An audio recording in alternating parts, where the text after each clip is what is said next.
Guten Morgen. Good day, everybody. Hello, welcome. That was my very poor pronunciation of German. I was saying to my guest, Cello or Marcello, that back in high school when I was growing up, I spent 1 year learning German. So, mein Name ist Anthony. Wie heißt Reisen Jahre alt? And I'm pretty sure I just said, hello, my name is Anthony, and I'm 13 years old, which is the year that I learnt that language. But Cello, how did I go? It works perfectly. So your German is quite good. You can use it often. So. Everything else I know is Ramstein, like du hast, du riechst so gut, like ein, zwei, drei, vier, fünf, sechs. So this is the German show, by the way, guys, if you didn't know. This is a community spotlight where I talk to guests around the world, hearing about what Warhammer Age of Sigmar is about in the different communities. And I am joined by Miniparadice's Cello or Marcello, who is going to give a bit of an insight to what it's like in Germany. I know many people are thinking about going on holidays to Germany. Maybe they live in Europe and would like to attend a tournament or play in the community. Or maybe you're from Germany or just interested in learning how we are the same but also very different. So I might open up the floor to my guest. G'day, welcome. Do you want to introduce yourself to the awesome Age of Sigmar community? Thank you very much for the introduction, Anthony. So yeah, my name is Marcel, or Cello is very common in Germany. So I'm 30 years old, not 13, so I'm 30 already. And yeah, I'm playing in Warhammer Fantasy. I started with them as I was 15, so 15 years ago now. And during the start of Age of Sigmar, I grabbed all my miniatures back and started to playing Age of Sigmar on 2015. So 6 years now I'm playing Age of Sigmar very intensively. I'm created as well a club from Castello. So I'm living in Castello. It's not a very big city, but it's centralized in Germany. So we have 40 club members and we're playing Age of Sigmar all the time. And so it's very, very great.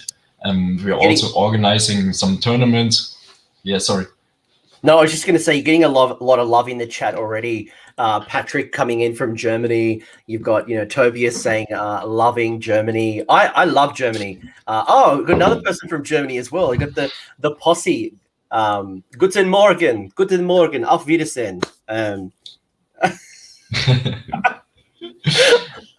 also very conscious that I might have learnt some swear words, so I'm trying not to say anything too bad in German, because most of my Germany has been 20 years of Rammstein, which I know isn't very popular in Germany. That surprised me. I thought Rammstein would be the best band in the world, and I heard that they're wonderful in English, but not very popular in Germany. That's very interesting. So I'm not listening to Rammstein, you're absolutely right, but I think many people in Germany also listen to that kind of music. So it's very interesting, very popular on the world. It's right.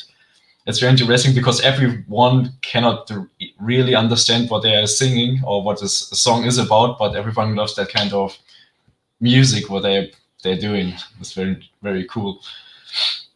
No, once I was in Belgium and I was also in the pub and everyone was listening to Rammstein music and I said, hey, no one can understand this. So funny fact. Yeah, it has nothing to do with the lyrics, because when you listen to Till, the lead singer, there are some interesting lyrics. There's some very interesting, like Bookdish. Like when you listen to Bookdish, you're like, oh.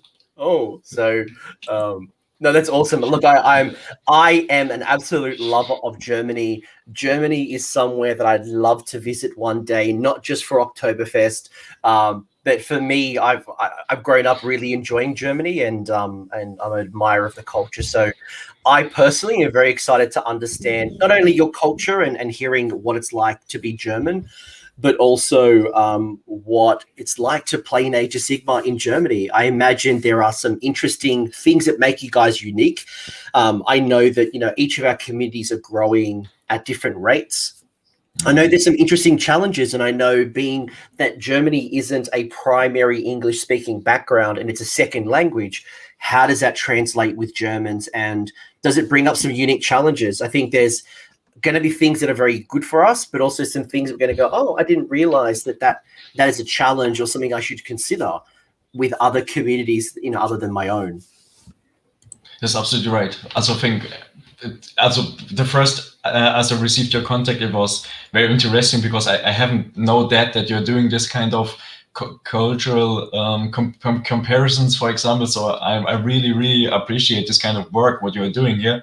And it's very interesting to see how the cultures are different between each way in terms of tournament rules, of organization, maybe of the behaviors between the players, how they have a commitment during the play. So it's very, very interesting. So I had visited one tournament in Belgium, Hammers and Bolters tournament last year, and there were lots of different cultures, and everyone played really, really different comparing us with UK players, for example, or with Czech Republic players and so on. It was very, very exciting to see this.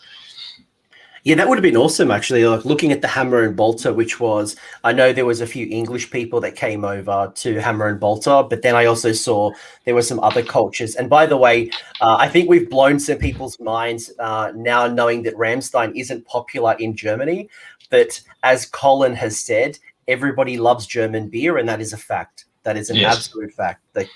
You can't dispute German beer. Australia does good beer, but Germany does good beer as well. So the reason because everyone loves German beer is because we have an overall rule for drafting the beer. So you can only have 4 recipients to craft your beer. So it's not allowed to use any other stuff to mix your beer. So it's only allowed to use the 4 nature recipients to draft it. And this is then a very special rule. No, that's awesome. Although Mr. Mephisto throwing some interesting comments already. We'll get to the meta, Meph. We'll get to the meta. We'll find out how popular Fire Slayers are in Germany. At least. But no, look, this is awesome.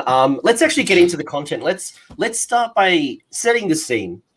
I've never been to Germany. So first off, I don't know what it's like. I've been to Paris, I've been to Malta, I've been to England, I've been to, I want to do Europe properly. Like when I go to Europe, I want to go to Switzerland, I want to go to Spain, I want to go to Portugal. I want to do it properly and spend a good amount of time in Germany I don't want to do like a Kentucky tour. I don't want to get on a bus, spend a day and, in Munich and then, move to another country. What is it like? Like, tell me from your experience, what is it like living in Germany and teach me what it's like to be German. So it's very interesting. So Germans are very punctual, for example. So it's very, very important for us. So when you make up a time, for example, today, our appointment, so it's very, very important for us that you stay on time. So that when you have invitation for 10 o'clock meeting, then you should be ready 10 minutes before the appointment start. So this is a very, very huge difference between us and other cultures, for example. And we are German, we love to be in groups, but we have also many, many people who want to stay at home, for example, or do his own job. Or this is why this hobby, for example, is very important, because many people are living with their family and only want to do his painting stuff done and so on. So to be German is not the favorite culture from my side, because I'm not very punctual. I have this open kind of feeling. So I love to stay in the group, have lots of fun with everyone, be in contact with everyone. So this is I'm not the typical German one. But to be honest, I think everyone think that we are only kind of try to do it very, very disciplined, for example, but I think we're developing. So we are changing a little bit. Yeah, absolutely. I have recently stumbled down the rabbit hole that is TikTok. And I've actually been following a lot of Germans, and there's been interesting comedians, and again, just seeing the world and seeing some of the funny stories. But yeah, I imagine Germany has probably gone through a lot of cultural shifts, and a lot of things have happened over the last century. And we're kind of seeing a new Germany and a new I guess, East versus West and kind of meeting in the middle and creating this wonderful mix of electro, historical, like new wave. Like I don't know how to explain it, but but sounds good, yeah. But to be honest, we also have now getting very, very most attention to English language. So in Munich, for example, you can use English in every corner in the city. So we can go to every pub, everyone can speak English. So we're getting very, very international in all the big cities. So most of the people living in Berlin, for example, cannot speak German, so they can all speak English, for example, or some other languages. So it's very, very international now in our big cities or in our capital. Mr. Mephisto has made a really interesting point that maybe moves us to the next question. And I think for me, there was a good migration of Germans that came to Australia I think maybe in the 60s or the 1970s. And Mephisto's mentioned as well, where he lives, which is in the Wisconsin area in the USA, they have a large German immigration, population. And the chat has been talking about bratwursts. They've been talking about sauerkraut. They've been talking about things that we assume is German, beer, sauerkraut, pork knuckle, these things that we see at like Oktoberfest and with beer. But what is German cuisine like? Like what are your favorite dishes? What's it like to eat in Germany? Is it what is it like? I imagine it's different. It is different, and it's really different in terms of where you're living. So if you're living in the south, so close to Munich, it's very common to eat, for example, lots of meat. Then you love to drink your beer and the lunch, for example, and also like eating lots of meat. What? Stop. Did you just say drink beer during lunch? Yes. Like normal, like Monday to Friday, you have a beer, or is this often yes. So 20 years ago, for example, it was also popular to drink a beer during the work. So in the lunch break, for example, they drank all the beer during the lunch. So it's very common only for the south. So if you go even more for the north, for example, it's very common to have more like fish dishes. So Oktoberfest, you're absolutely right. This is one of our biggest events what we have in Germany, but this is only for the south stuff. So for South Bavaria, for example, so every other part of Germany has other cultures. So we have lots of different cultures in Germany, also for comparisons east and west. By the way, I think we've already got a couple of people migrating to Germany. Like, I'm moving to Germany tomorrow. If I can have beer, some of the world's best beer during the week, and drink it at work or during my lunch break, I think you might have got some coverts as well. So yeah. In Munich, for example, it's even more worse than that, because they also drink it to the breakfast. So they drink kind of beer at the breakfast, for example. They have some sausages, and you drink then a beer to your sausages, and it's very great, to be honest. But it's a cultural thing, yeah. But there you go. There's a really good example how different our cultures are. When I have breakfast, I have toast, I have coffee, I have eggs, I have bacon. But here you are having sausage and beer. So yeah, and lots of bread. So for Germans, we're very common eating bread in the morning. So everyone has eating 2 or 3 breads, and we have some bakeries outside where you can get some cakes and bread as well. I think we are very unique in the world in terms of eating breads all the time. So we love bread. Everyone is eating bread the whole day.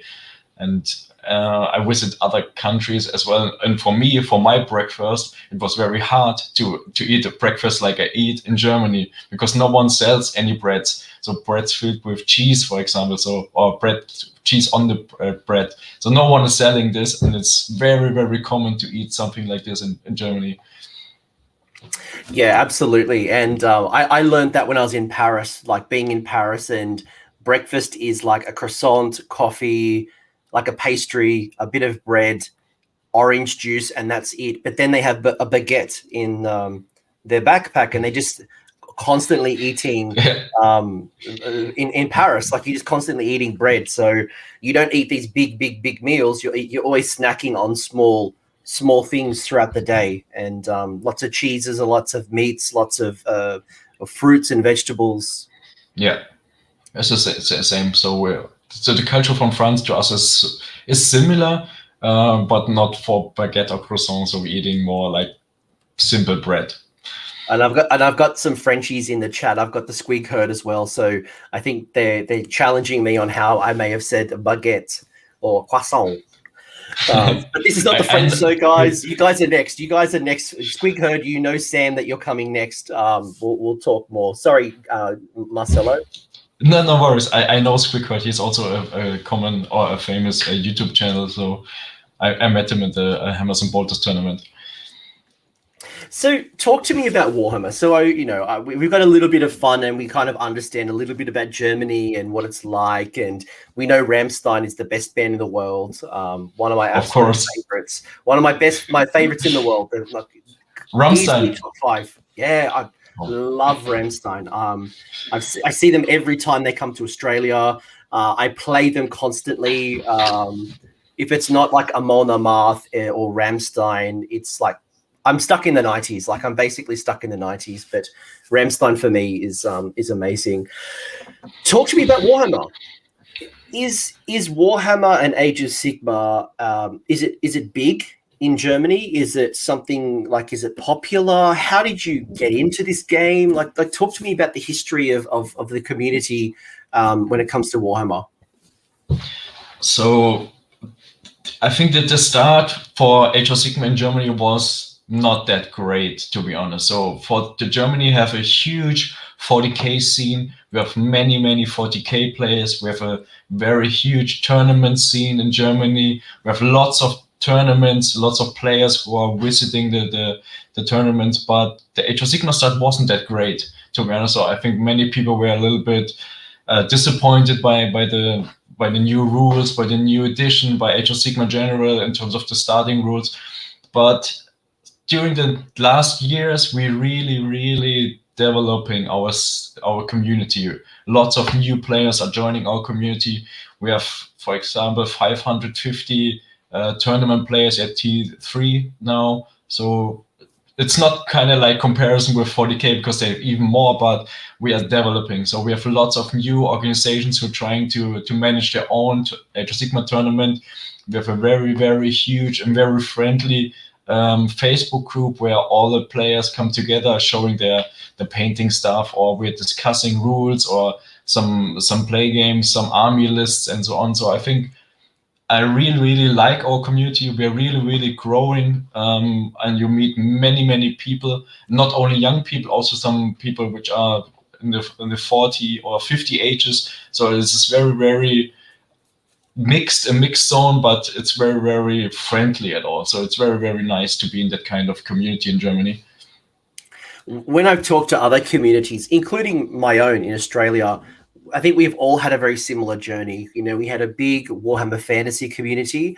Then when Age of Sigmar came out, some people joined, some people didn't, and the community is on the up. And depending on where you are, some is faster than others, but certainly it is growing at a faster rate than 40k. 40k is still the dominant game, and people still love their power suits and their Tau and their Tyranids, but you are seeing a big rise in Age of Sigmar. And I think a lot of people are crossing the fence because of the models, because of maybe the hobby levels, I think, or whatever reason it might be. So it's funny that despite being completely on the other side of the world, we have the same challenges. Yeah. But this is everything I think is related to the strategy of Games Workshop, because at the start of Age of Sigmar, so there were no rules, no points. So it was kind of like bring all your miniatures, bring it on the table and play like you want to. So everyone was saying, what are we doing here? So, and now then getting into the right direction. So we are now facing kind of a match competitive ways or match play rules, which are now getting very famous. So lots of 40k players, for example, are also moving to Age of Sigmar and want to try it out because it plays very fluently and very fast. And this is very a very good thing in terms of the current situation of everyone. So fantasy had a rule book with 80 pages, and now we have only 4 pages core rules, and everyone can play it very fast and very soon. Yeah, and there's definitely some big advancements we've had in the game, and we get to try different things, which is awesome. I am going to share a short little video in a minute, and I'm going to kind of give you guys a bit of a sense of what it's like to actually play at a German event. But I might ask Marcelo first, how would you describe a German Age of Sigmar event? How would you describe the scene? What does it look like? How is it different maybe to Hammer and Bolter or some of the other international events you've played at? So there is a difference, because in Germany we don't have yet many big tournaments, for example, like grand tournaments, which also be sponsored by Games Workshop. But we're seeing that many clubs are developed or created. So we have now Warhammer Age of Sigmar clubs, so only people which stay in the club for being in the Age of Sigmar hobby or the Warhammer hobby generally. And they often now try to manage their own tournament, for example. So we see in Germany many tournaments, but not that high quantities, for example, which in terms of the room or the organization level. So we see many 20 to 30 tournaments restrictions, so for example. But last year we had one very big tournament. We with 100 Age of Sigmar players. From ourselves, for example, we also try to create such a big tournament this year. We have to see in terms of the Corona situation, but it's very developing. But we have only small tournaments yet. So I think, of course, like COVID aside, I think everybody's community has kind of come to a halt. But if I've learned anything in Australia, so Australia is very lucky at the moment. We are. Our restrictions probably aren't as heavy as other countries. And literally next weekend, I'm going to a 70-player tournament. One thing I've noticed is that, like it's crazy. Like today, I've literally today played 2 games of Age of Sigmar in real life at my games club.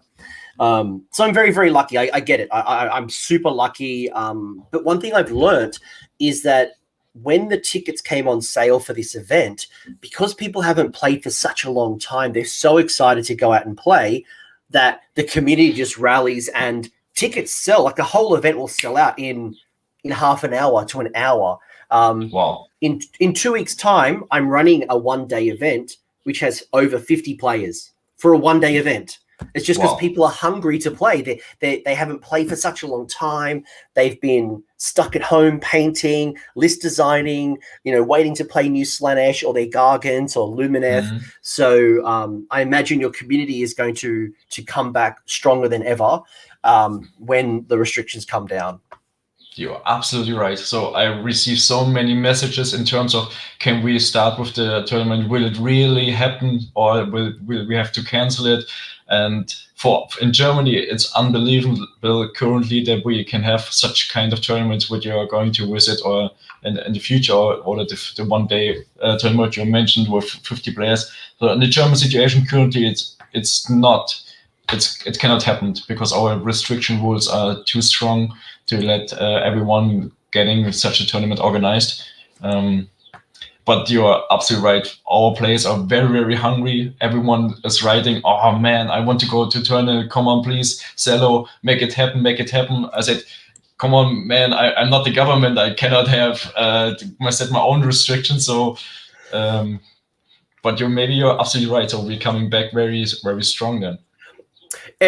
So I'm going to play a short little video, and look, this is a whole video that you can watch later. It's like an hour of goodness. It's like 2 hours of goodness. But I'll just give you a small little bite size to feel of what it's like to play in Germany. So I'm going to play just, 10 or 20 seconds.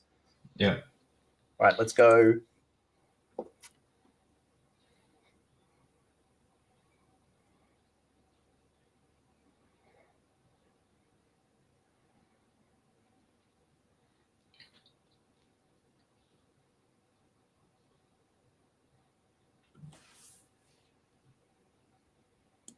That's awesome.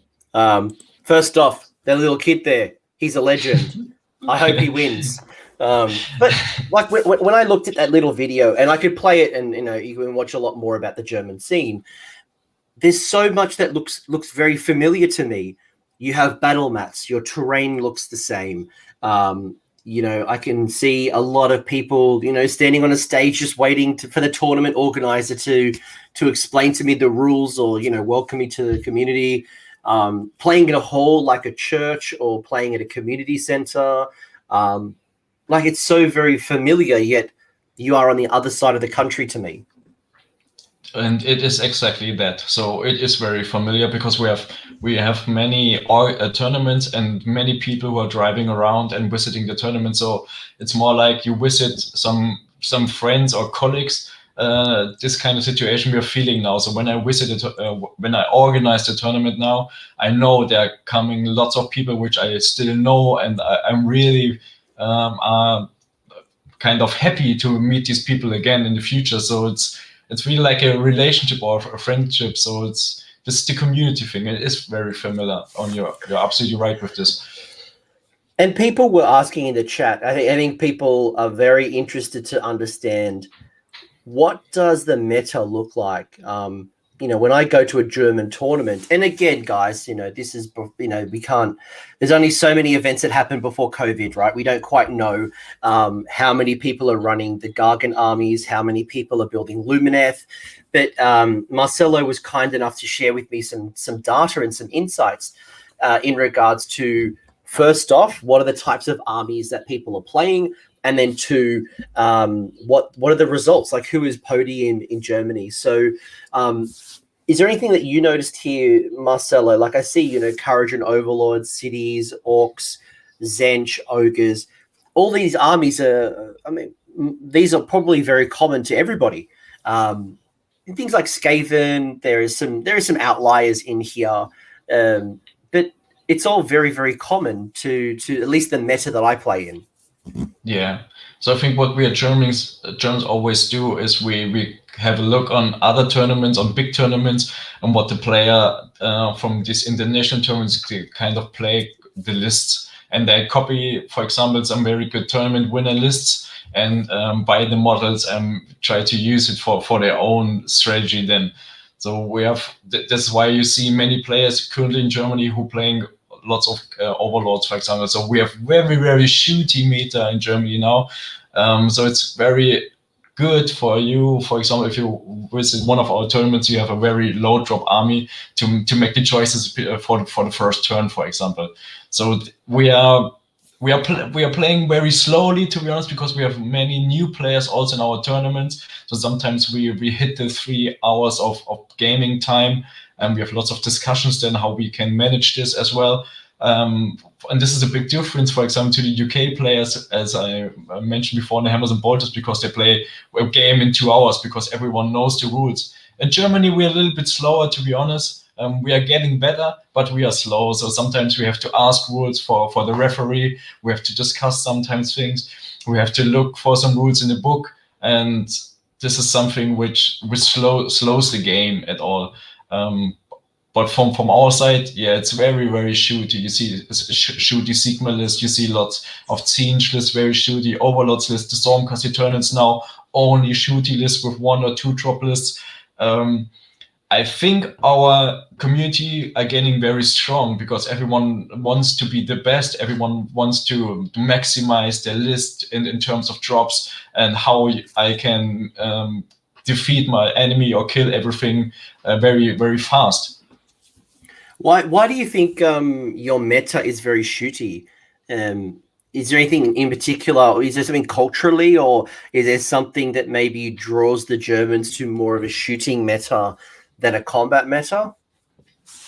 I think there's currently a very big strange in the rules for shooting armies because you have a very good lookout sir rule, for example. So if you have a very, very good hero in your backline, which is a magician, for example, or a wizard, then you can kill him very easily. So you can easily kill very important units or models with a shooting army. And this is why currently everyone or many people have shooting lists.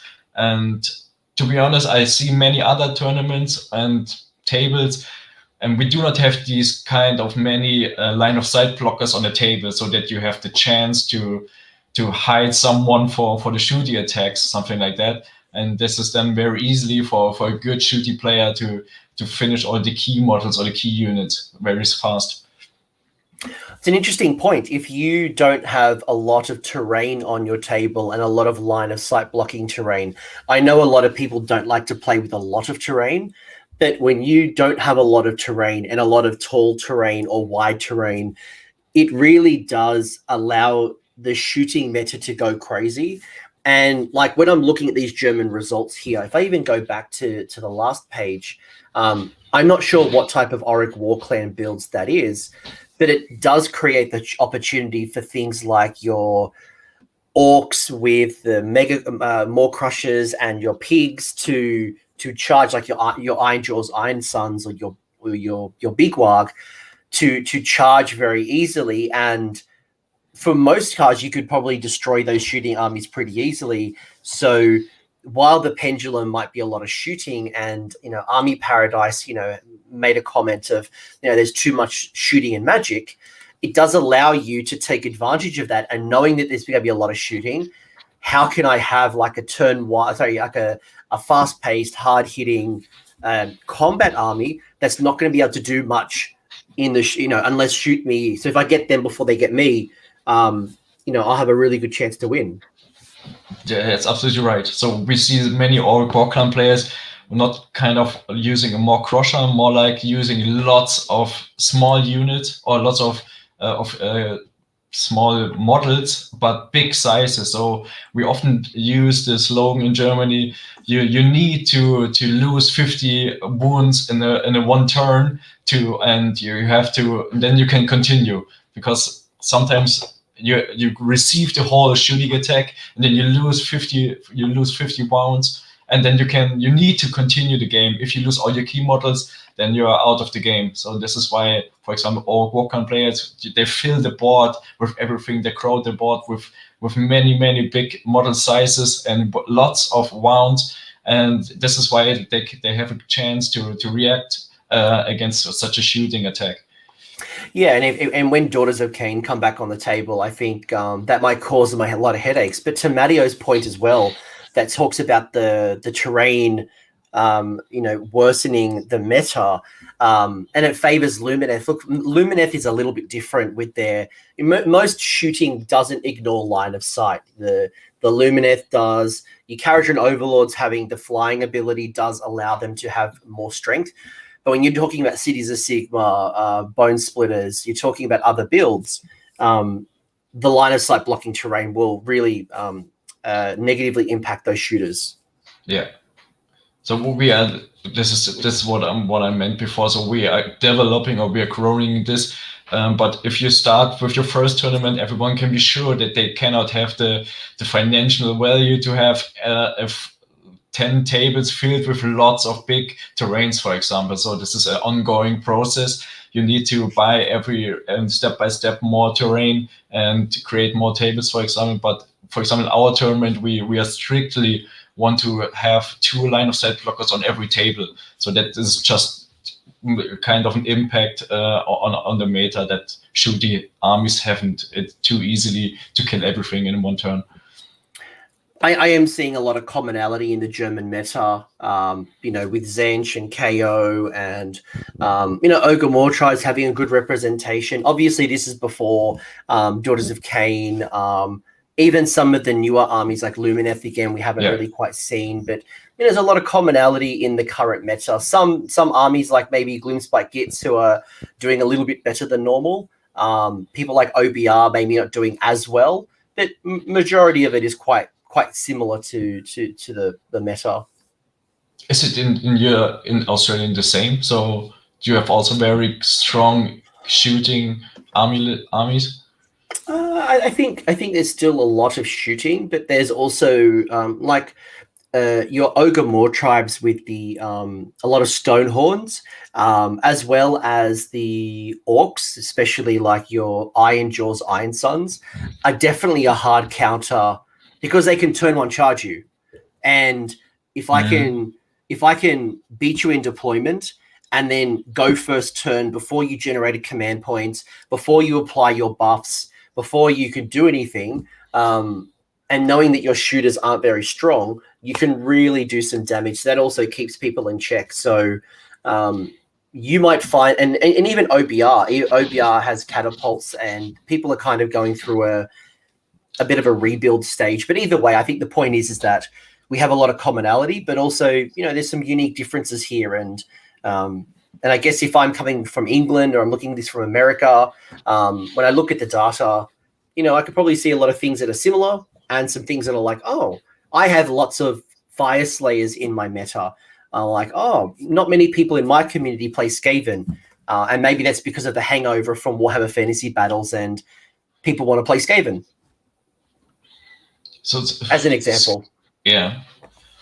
It's in Germany, to be honest, we often kind of have low drop armies because everyone wants to receive the double turn mechanic. So this is why shooting armies often let the melee armies go first, and they want to hit everyone with the double turn, which I really don't like at all. These kind of rules in this game, but I know this is a very discussing point at all. But in Germany, really, someone wants to receive the double turn mechanics very often in tournament gaming. So this is why someone expect to receive it or is hoping for it. And if they lose this, they're telling, I didn't receive the double turn, so I lost. And this is very not a good strategy at all, because you have so many possibilities in the game. So you have only the opportunities what you can do. I think the whole game is changing. It's not everything related to the double turn mechanic. So it's sometimes the people make it too easy and only say everything is related to double turn. And this was a learning process, I guess. So we are learning.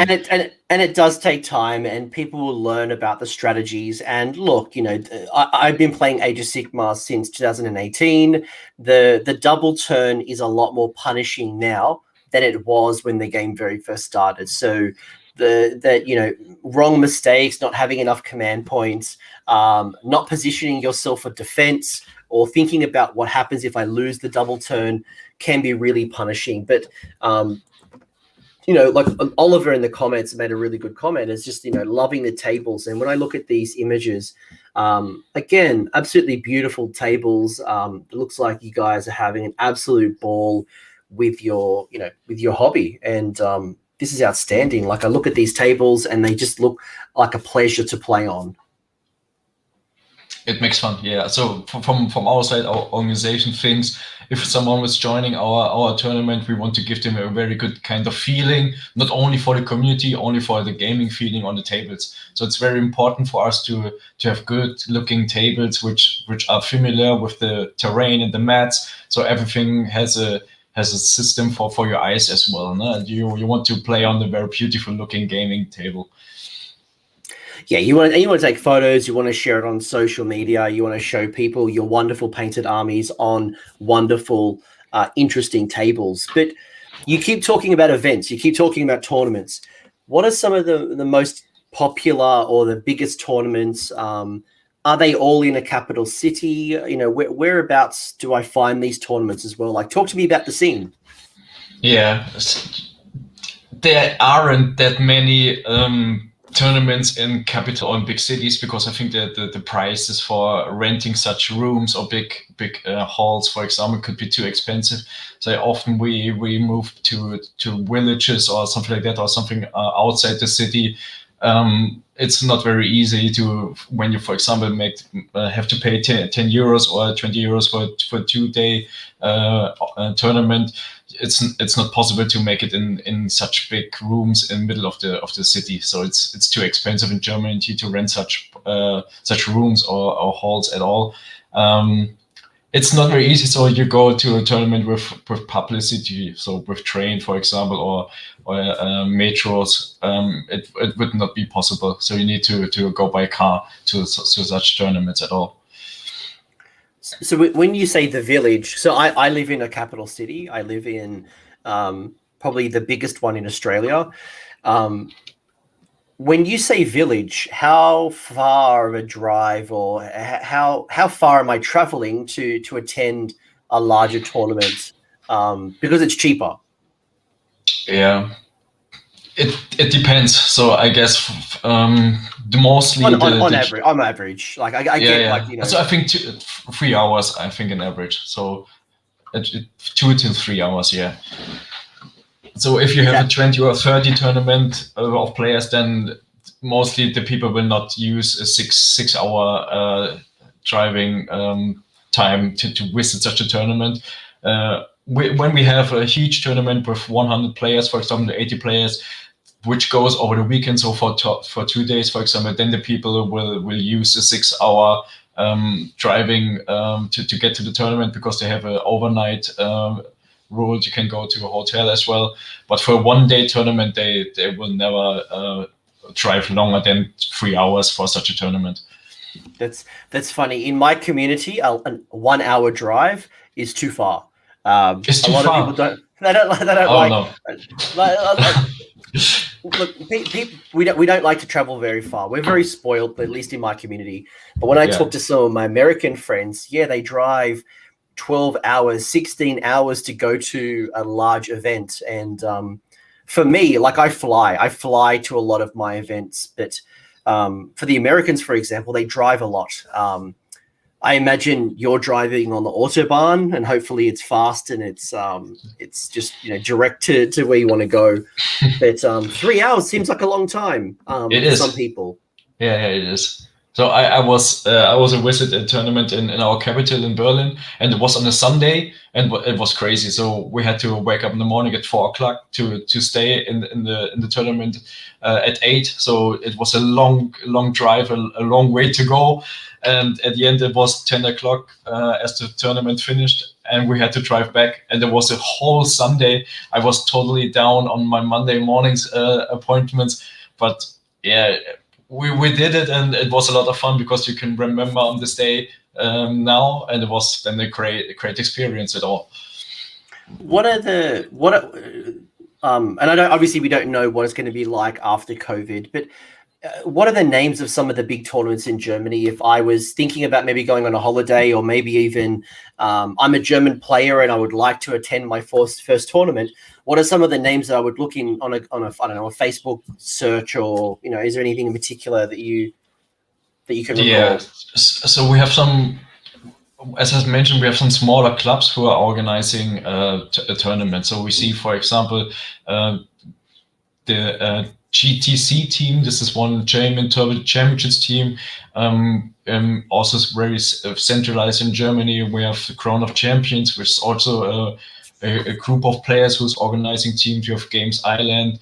We have the Würfelgötter, like the gods of the dices. This is one of their names. We have us, Miniparadise. We have lots of communities. Also in Munich, we have some communities who are organizing tournaments. I don't know every name here, but I think it's spread over many communities. There's not one very big community. We have small, different communities which also creating a lot of tournaments at all in Germany. No, obviously I don't expect you to know every single event that's ever put in. But if I'm a German player and I'm, you know, you mentioned a lot of your community is on Facebook, and in Facebook groups, at least I can search. By the way, is it easy to find your Facebook group? Is it just like Age of Sigmar Germany? Is it like is it easy to find? Yes, it's Warhammer DACH, because our Facebook group is related to Germany, but also for other German language countries like Austria, Switzerland, and so on. So it's kind of like that we collect everything together in one big Facebook community group, and it's very easy to find. I think we have over 5,000 players in the group. Not quite sure, to be honest now, but it's a large group. So you said German and German-speaking countries, so Switzerland, Austria. Wow, that's different. I wouldn't have expected you to have such a mixed group. Does that mean that you guys are talking a lot between yourselves about events and tournaments? And do you notice people from Austria coming to German events? Yeah. Or how? Like, that's interesting. Yes, very interesting. That's a very good point. I wasn't really sure about this, that this could be very exciting, but it is, yes. So in our Facebook group, for example, we have 2,000 members already. And yeah, in our tournaments, for example, we meet someone from Switzerland, for example. He took a 12 hours driving to get a one-day tournament in Germany. And because he mentioned that in Switzerland, they don't have this kind of events now. And so it was very important for him to visit a 40-player tournament in Germany. So, and for example, last time we had also someone from Austria, and he was going by plane to us and was sleeping in near our hotel. So we pick him up and brought him to our tournament, and afterwards we keep him to his hotel back. So it's a great experience. But they told me that the community in Austria, for example, is also developing, but Germany is a little bit one step already forward. So we have lots of tournaments, and the people from other countries also want to visit German tournaments. Oliver's also telling me Luxembourg is another one in the group. So, yep. At least I'm being told. So Age of Sigmar DACH is the group that I might have to join. That sounds really cool. Because I think for me, like as an Australian, being on a little island in the middle of nowhere, for me to travel to Europe, for example, for me to fly to England, that is 24 hours flying. Yep. But for you, you could go to another country. Like I remember when I was in England and I caught a train to Paris. And like for a second, that blows my mind. Catching a train to another country, but you guys are so close to each other that while it seems really far from me, and the Americans, I might go, wait, what? You guys can drive? You know, there's so many countries in Europe that you can cross borders very easily. And it's awesome that you're able to merge your communities so well, despite, for me, that's amazing. Sometimes it's easier for people who are living, for example, on the west or east side, to going into a national tournament than to a German tournament. So, for example, if you're living on our west side, then you can easily go to Netherlands. So you can easily go to Belgium. You can easily go to France and visit the tournaments on their side instead of going for Munich, for example.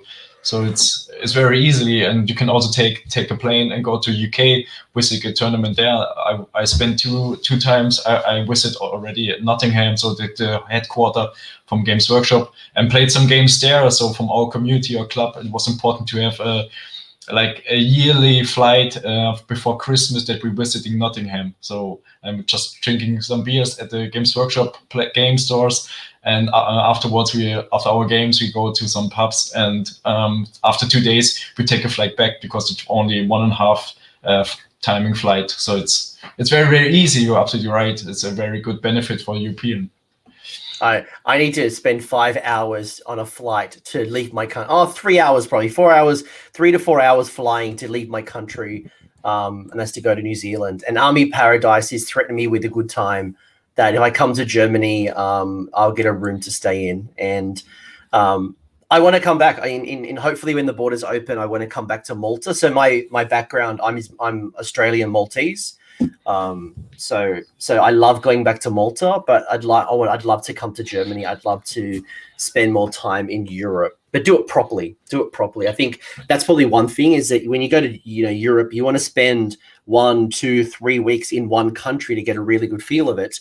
You can't just spend a couple of days in, I've seen Paris, because I spent a week in Paris and I still have so much to explore, let alone Spain, Portugal, Yeah, so I think if you want to visit everything a little bit more in detail, and it should be worth it to do it like this, then you can spend maybe 2 or 3 months in Europe.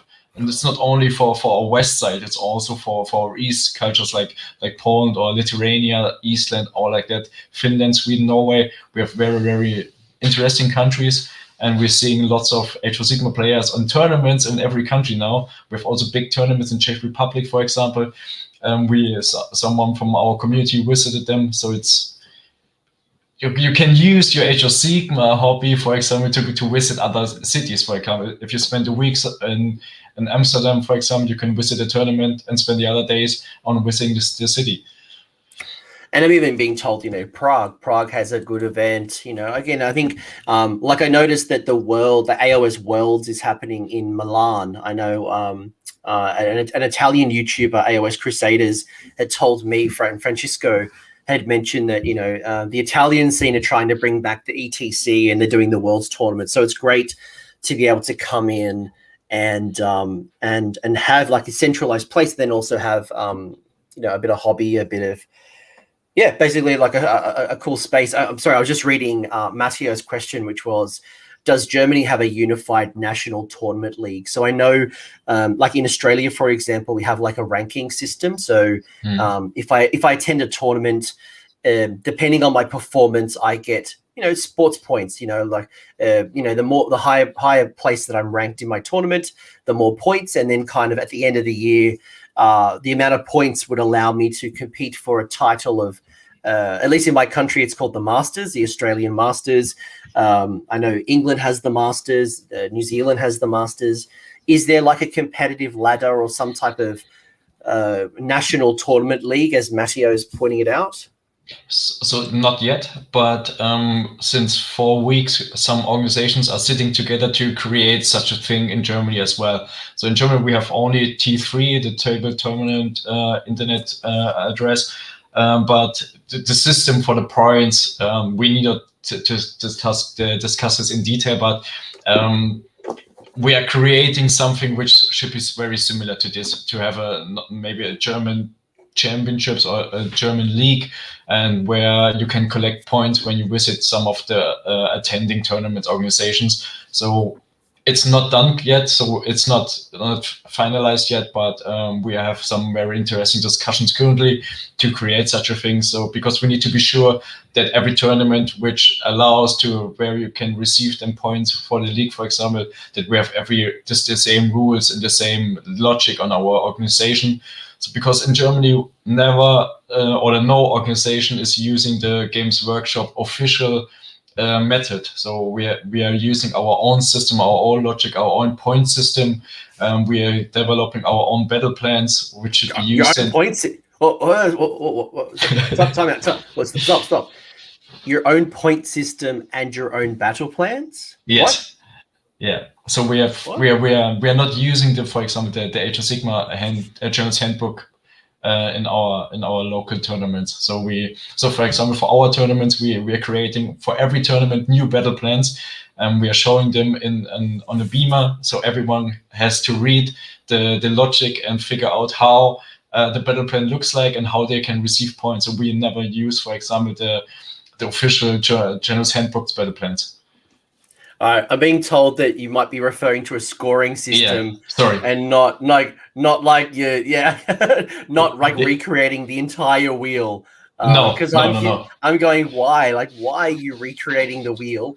But you're talking about the scoring system. And to be honest with you, in Australia, we don't have a standardized way. And I think that's really exciting that we have a similar format, but each tournament organizer can create their own special flair, and they can reward it. Some people just like, very simply, some people like realm rules. Some people don't like realm rules. Some people like to use certain, some people might want to roll off for the realm rules. Some people might say, today we are only playing in Gairan. And I think each tournament organizer has the power to create the event that they think that their players want. So it's nice not to have a standardized format, but at the same time having some commonality. So it's, a player has a similar expectation at each event they go to, and the game isn't too different. This is very important. So sometimes it is then too a little bit too flexible, so that everyone can create it on their own way, and you cannot compare the tournament results at the end. So sometimes you receive scoring points for having your army painted, for example, and other ones don't use this. And I'm not a fan of having points for painted armies, for example. So we have a painting championship as well, where you can vote for the best painted armies. but from my side, for example, it should not be involved in the tournament scoring system. And this is kind of like my wishes for Games Workshop, that we have standardized way where to use tournament rules, which should be applied on every tournament to make it more in a comparison way. I think there's benefit to that, but I think there's a lot of pushback. I think a lot of people don't like the idea of Games Workshop telling them what to do. I do like that they've given us suggestions that, like at the back of the General's Handbook, there's examples of, this is how you might score an event. You could score points for every secondary objective that you score. But like in Australia, for example, we've been playing with some very interesting and very different rules. So for example, when you roll off, you versus me, and we roll the dice to see who chooses the side. A very common practice in the game.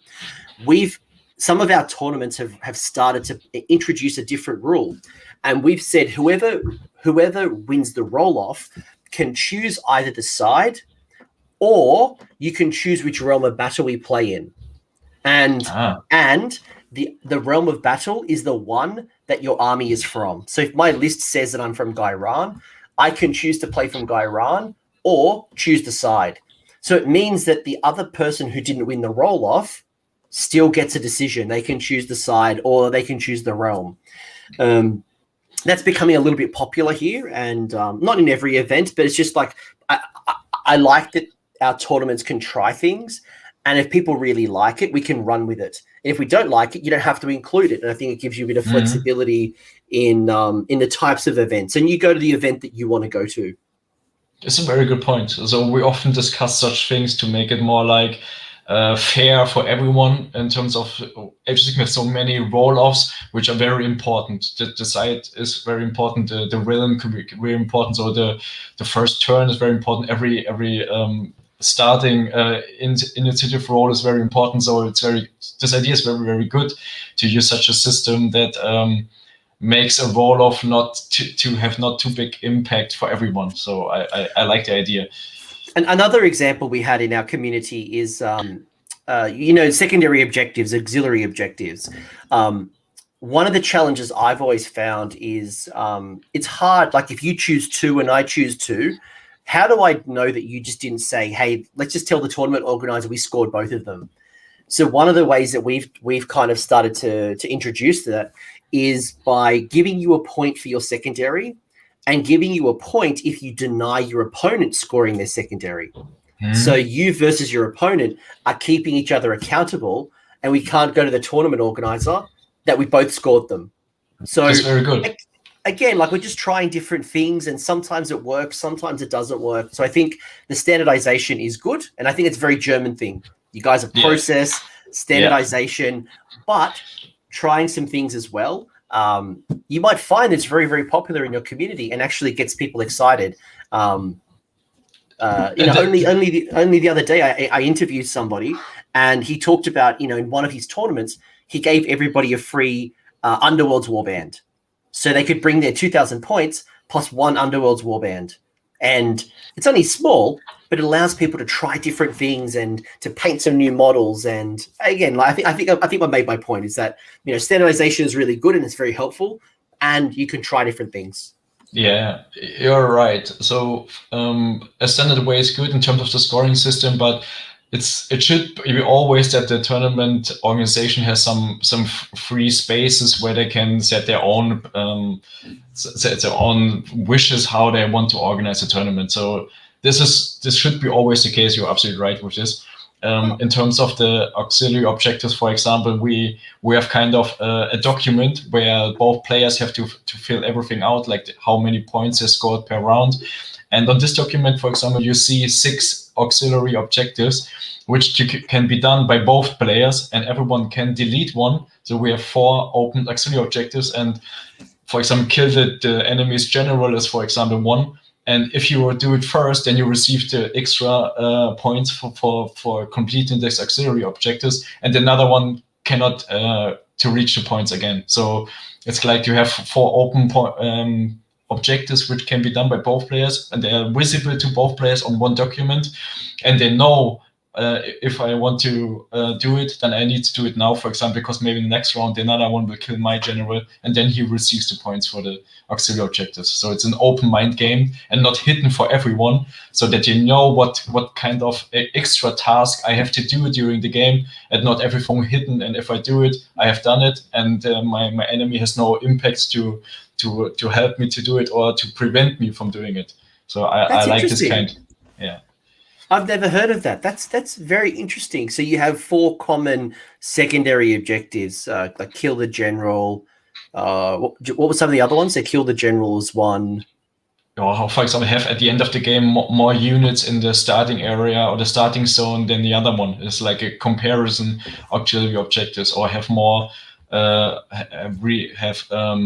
for example, receive the control of 2 objectives in the game.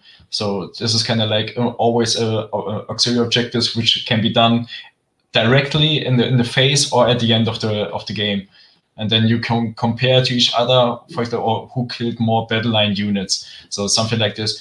And if you see you have no chances to kill the enemy's general with your army, then you can delete this auxiliary. So this is the opportunity you may have. So this is why you have 6 different ones, and every player can delete one, which they may think they don't have a chance, or the enemy or the opposite can reach it easily. So, for example, you're hiding secrets from me. I didn't know about this. This is cool.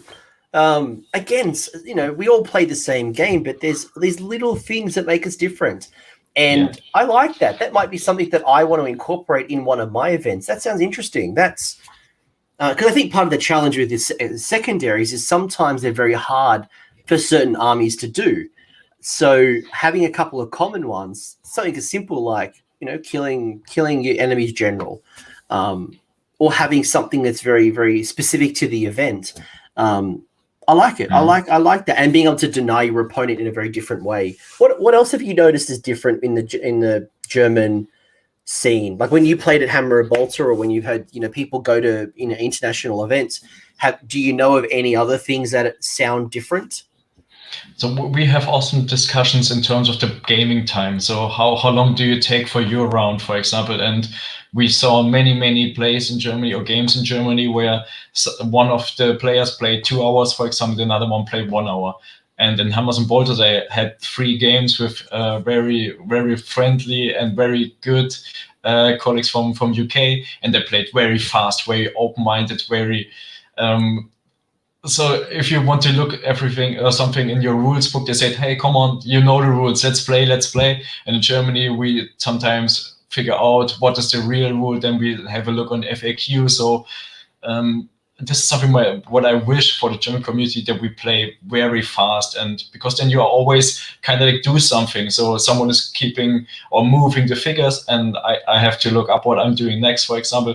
And sometimes in Germany we see, for example, 40 blocks of clan reds. So he's seeing how far I can go. Then he's putting the first model to another side. Then he chooses for the next ones as well. Okay, he can also get 8, and then he moves the second clan red. And I say, come on, guy, move all the other ones, because you have already reached out how far the first clan red can go. So move the other ones in the same direction. There's no worries why you cannot do this. And this is sometimes what we really learn from other cultures, like, for example, the colleagues from UK. They play this very fast and very great, which teaches us a lot in our gaming behavior. Is that something that, because Germany, I imagine precision and being a very structured culture, because in Australia we're so relaxed, our pile-ins, probably aren't 3 inches. Sometimes we're like, a little bit extra, who cares? Like, just pick up you've got 40 clan rats, just push them up and, just speed up the game. You don't want to be measuring out individual models. Obviously we're not lazy. We're not kind of like cheating, but there's a time to be very precise, and there's sometimes you just got to speed it up a little bit, and recognize that you might gain a little bit, or you may not move the full amount, just so you're keeping the game moving. That sounds like a very cultural thing, at least I imagine. Kind of comes from your mindset. And this is very different and also very difficult in Germany. So I think Germans always want to do everything Yeah, this is a very good sentence here from Oliver. Oliver. Oliver said Germans want to do everything right and 100% corrected the rules. And, it's interesting because when we were talking before we went live, Marcelo was telling me that so the game is, there is a translation in German, so English to German, but the translation isn't always accurate. And, even in English, the rules aren't clear. They're not always clear. It's not always black and white. There's a lot of gray. And if you are in a culture of precision, the Japanese are another example. The Japanese are very precise, very like letter to the law. If you are like what is the exact interpretation of this rule? Sometimes that could be, and I guess that's why you ask for the tournament organizer. That's why you're looking at the FAQs. But, in Australia, you might just go, let's just roll the dice. On a 4+, it's my interpretation. On a 3, 1 to 3, it's yours. And let's just keep moving. Yeah, but we do not do it like this, to be honest. So, from my side, we have some referees in every organization, and we always have a rule like when there's a communication or a discussion, the English rule states. So we always accept only the English rules, and sometimes we have really, really hard translation issues in our rule box or battle tome books. And this is why everyone or most of the people in the tournament scene now are buying only English language battle tomes, for example. So, but if we have an open discussion during our game, we do not roll the dice. So we have often put your hands up and our referee make the decision how the rules should be applied on, because then he set the rule for the whole tournament day, so that every table has been using the same of gray rules, like you mentioned. And this is very important for us, not to using or rolling a dice, which would be a best idea in having the kind of speed in the game, because then if you are unsure with this right, roll a dice, you are done. We have to wait until the referee comes to the table and make the decision. But sometimes you also didn't know 100% the exact rule. So it's common in Germany to ask a referee and he make the decision. It's interesting you say that, because in my culture, we don't ask the referee very often. So I run tournaments. I run 100-player tournaments. I mentioned in 2 weeks' time, I'm running a 52-player event. It is very rare for someone to ask me for a rules decision. Wow. And I think it's and the reason for it is in my culture. This is my interpretation. In my culture, we're all mates. We're all friends. And there's this underlying feeling of, if I ask for a referee or a tournament organizer, there's potential conflict. I don't want to look like being a dick. I don't want to push, I don't want to be rude. I don't want to be confrontational by asking for a second opinion. So they might not ask for a referee. They might just try to work it out on the table, or they just believe the opponent. They're just like, oh, you have more experience, you're more confident, just go. And as a tournament organizer, I'm always trying to get them to ask me more questions, because what I don't want is people at the end of the event saying, oh, this person cheated, and I just wasn't comfortable enough to ask. But it's interesting, because of your precision, you want to know exactly what the rule is, and you'll happily ask the TO, and there isn't a negative perception of what that means. So again, there's just another interesting difference between our cultures. Just look, some people in Australia will ask the referees, but in most of the time, they don't want to be confrontational. Wow, this is 100% difference between us and Australian, for example. So just for example, on a one-day tournament, I'm always our referee, for example, in our tournaments. I have to answer 60 to 80 questions one day. So there are lots of questions. So maybe because we have many new players as well, but it's very common if they're standing on the table and someone said, is it this rule, or does it mean maybe that? They put your hands up, Cello, can you come to the table? Just tell us what we have to do here, or what is the rule. So it's very common. So in this event that I'm running in 2 weeks' time, I have 52 players right now. I would be surprised if I get asked 6 questions.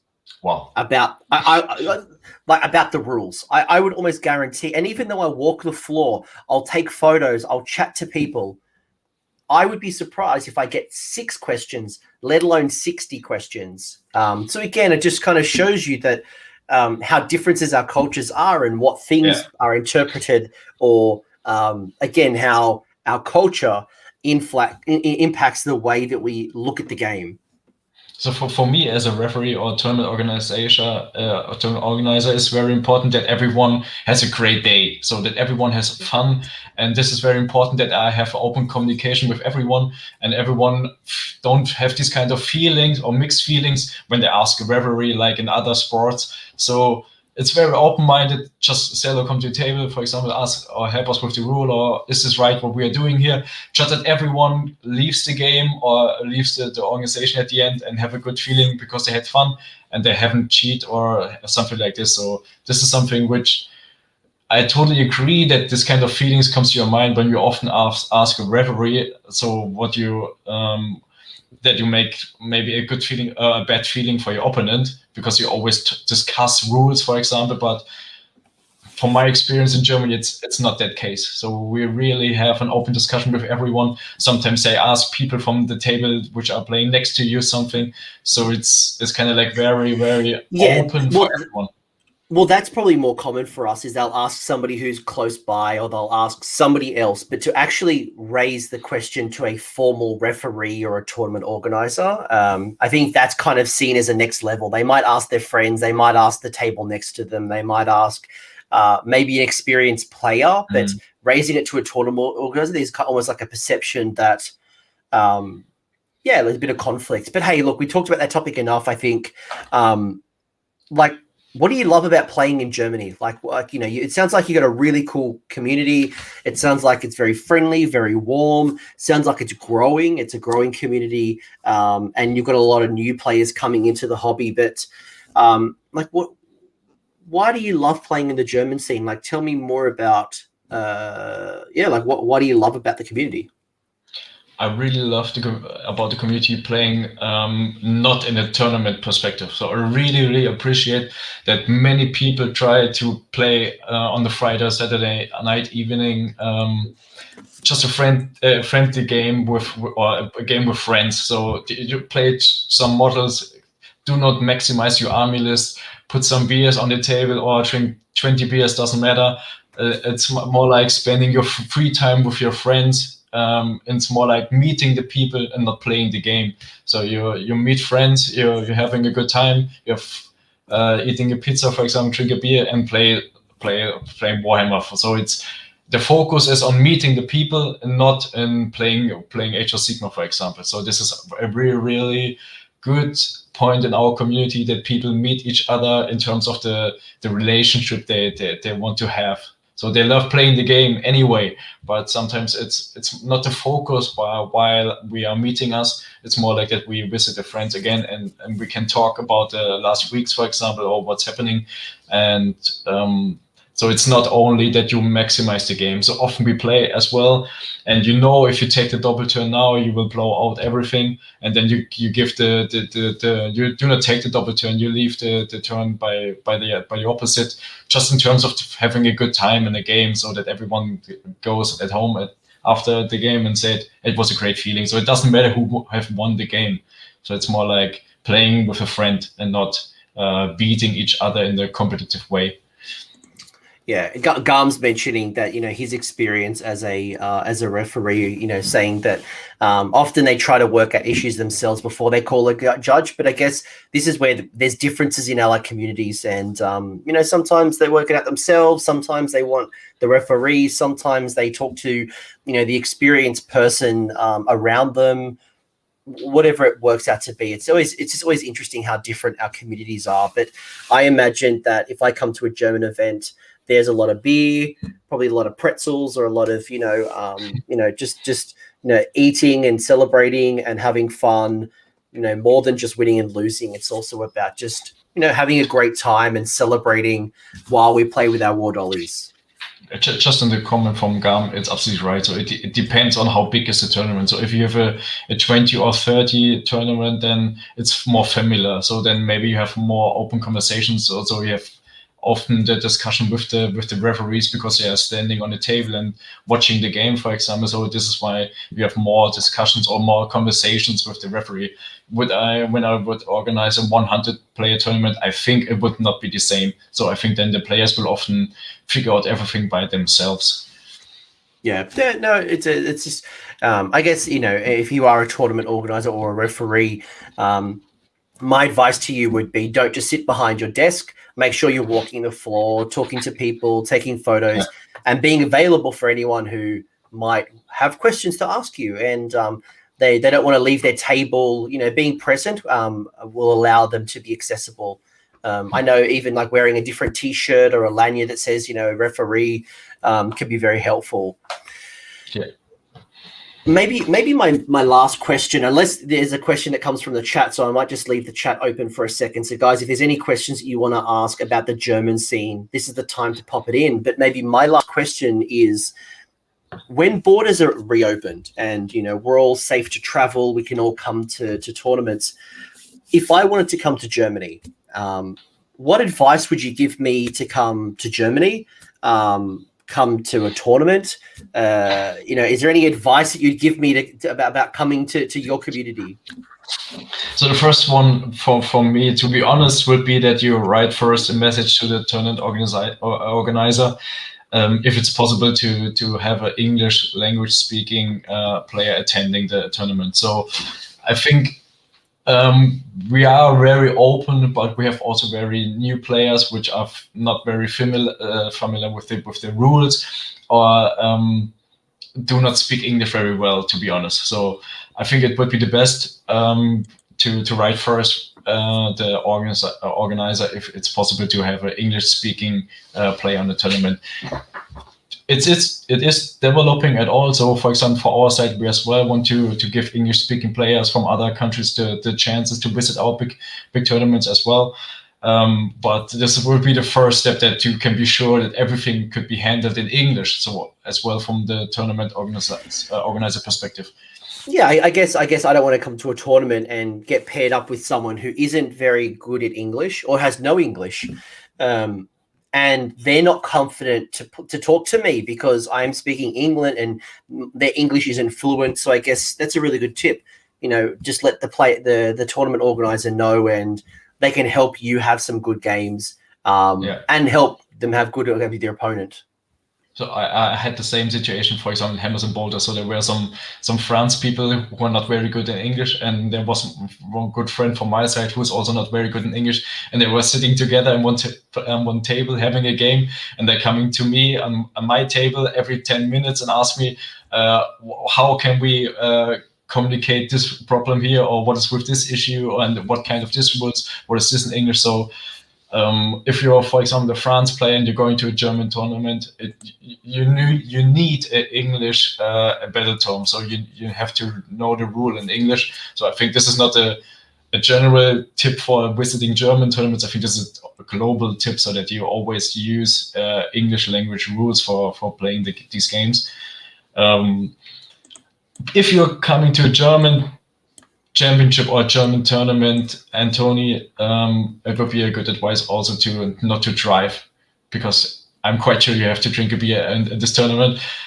So we drink many beers in our tournaments. And I think we drive on the different side of the road too. I think Australia, at least in America, we drive differently. I think we drive differently as well. I think you have the same rules like UK. Yeah, I think so. Yeah, you're sitting on the right side on the car.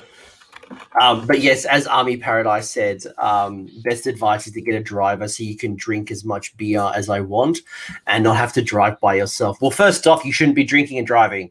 I'm pretty sure that's common in every country. Don't drink and drive, guys. Like, but what is also a very good tip for us is that our people prepare. Mostly that they read every army list which have been provided by the organizer. So everyone comes prepared. He knows what the enemies or the opponents are playing, what they're doing. So mostly the people want to be prepared and be focused of everything.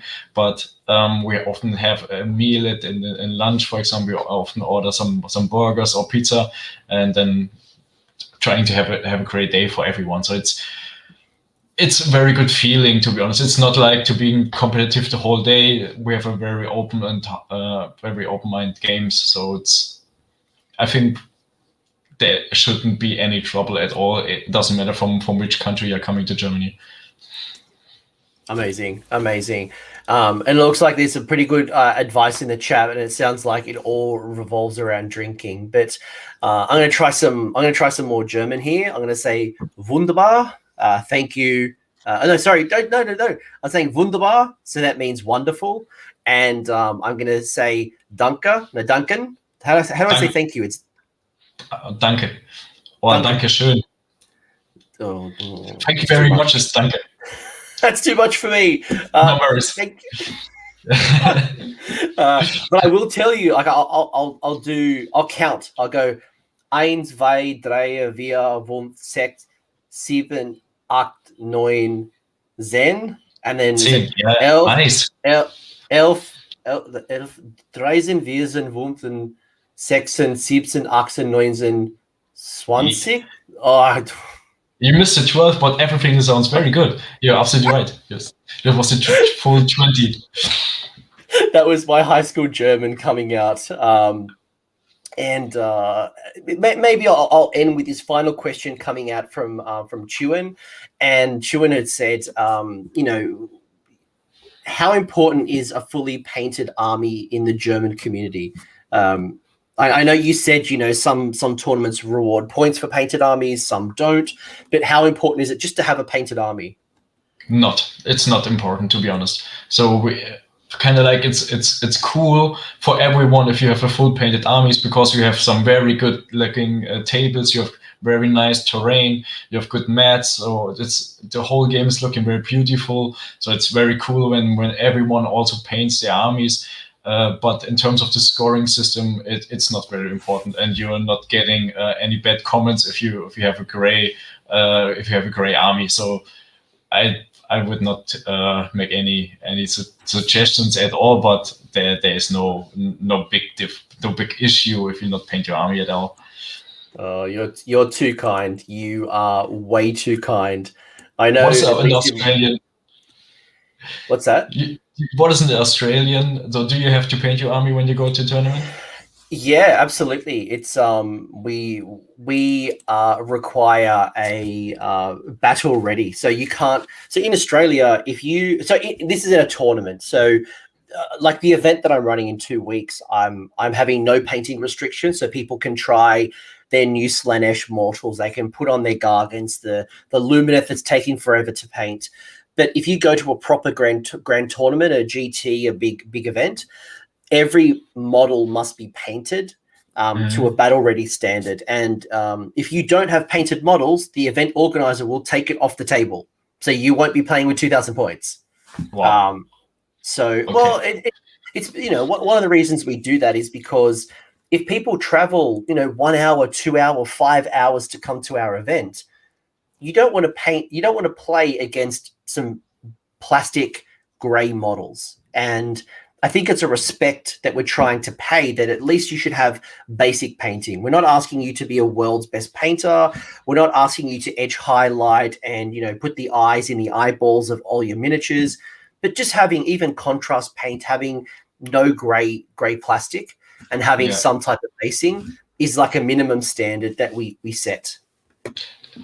I like really the idea, and I think this is very, very cool to have such a perspective of this thing, because it's really kind of respect for everyone that you are prepared for a tournament, because you want to fill everything also with a good looking army, and that everything is colorful and has a good design. I really like the idea, but we have so many discussions in our local community with this, because there are lots of painters who are giving or spending so much time for every model, and for example they have for a tournament then they're half of the army painted, and they do not want to do like a contrast to get it battle ready. They want to spend their time for getting the army in the perfect design. So this is some it's a balance. Yeah, it's a balance, and you're right. Like, this is a whole different conversation. And for some events, we've seen people say, look, if you want to be eligible to win a prize, your army must be painted. There are certain ways you could kind of incentivize people to paint their armies. But yes, to your point, if someone is trying to do the absolute best on their models, and you're forcing them to be a fully painted army, that can be a challenge, especially for a community like yours that is a growing community. You don't want to say no to people. You don't want them to stop. But at the same time, if I travel from Switzerland, if I travel 5 hours on the Autobahn to come to a 2-day event, and my first game is against someone who hasn't painted their army, it's a little bit disappointing.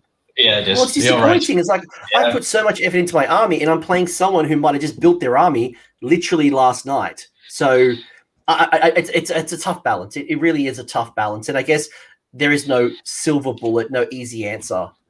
Yeah, you're absolutely right. So I mean, for our big tournament, when we have, for example, 100 player in one big room, it would be great when we had everything has full painted, and then it would be a requirement from my side as well. But if you have a local tournament for 20 or 30 players, for me it doesn't mind, because I will give the chances for every new players as well to attending such small tournaments. But one funny fact is, in terms of the Hammers and Bolter tournament, which was in February last year. I sent out my army list for my clan reds, and I chose the wrong weapons options for my clan reds, and I noticed that I had to paint 80 clan reds within the last 3 days before the tournament starts, and my girlfriend was so kind, so friendly, and helped me this out. So she has no feelings to Age of Sigmar. She don't like this kind of game at all, and but she helped me with everything, and we painted these clan reds before the last day. I started to go to the drive for Hammers and Bolter. So an 80 clan reds to do in 2 days was very hard, to be honest. And your girlfriend helped? Yes, she helped. You gotta put a ring on that. No, I didn't. No, you have to, because someone else is going to steal it now. Like, if that's pretty. It was good. just clan reds, to be honest. There was not a full army. You're absolutely right. I have to think about this. I don't know, man. Like, clan reds aren't the most interesting thing to paint. Like, if you don't put a ring on that, someone will. There'll be a lot of people wanting a wife who's happy to paint their models. So, a warning from me. It was the first time, and it was also the last time, to be honest. All right, nice backtracking.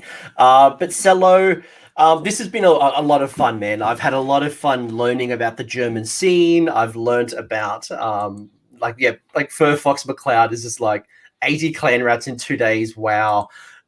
People are just saying that Tuan's wife is painting Sylvaneth. So that's what you want to do. You want to get them into painting, and then they'll kick your ass on the table. But you do have a YouTube channel, so if people want to learn more about the German community, the hobby, we did talk a little bit earlier about the Facebook group. Was it Age of Sigmar DMCA? What was it? DACH, yeah. Oh, DACH. Yeah. But if they want to, I do have your link down below if they want to kind of go check out your YouTube channel. But is there any shout outs, anything you want to mention to kind of bring this home? First, I just want to thank you, of course, for your work, what you are doing here in terms of the cultural perspectives and the cultural comparison. I know, but I'm really, really looking forward to see you maybe, or some other communities or players from around the world in our German communities, in our German tabletop scene. So we have very cool organized tournaments, and we are growing. And hopefully, when the Corona time or the pandemic situation will change or end, then we hope to see a very, very cool future for the whole Age of Sigmar global community. So looking really, really forward to a better time for our hobby. I look forward to coming over and getting my AOS Coach Stein. Need a big Stein. Actually, I do have a Stein. It's a small Stein. This was when I was competed in the Australian Age of Sigmar Masters. So that's my Age of Sigmar Stein. But I reckon you guys have a bigger Stein than this. That's like a very small beer. And if you're joining one of our tournaments, I will grab some from the Munich stones, and then you get a real one. No, this has been awesome. And look, this was a great discussion. We went for 90 minutes talking about Germany. Go check out the Facebook group. Hopefully you get to come out to an event. Go check out Marcelo's YouTube channel, the link below, Mini Paradise. You can go check out more about you guys. Just don't cover Age of Sigmar. You also cover a couple of other games. Is that correct? Only Age of Sigmar and 40k. So we have only the common games workshop. That very games. Small 40k, that very small game. It is very small. You're absolutely right. Oh, amazing. And Damien triggering the Nightbot is calling in for spamming. I don't know why. But guys, thank you so much. This was enjoyable. Any shout outs before we let's close at home? Any shout outs you want to make to the German community? Talk in German. Tell people how much you love them. Because people are just like, they're going crazy for you. Ey Jungs, ihr seid einfach die Geilsten. Ohne Scheiß. Wir machen weiter so und sehen uns in diesem Jahr. Corona ist bald vorbei. Darf you understand anything?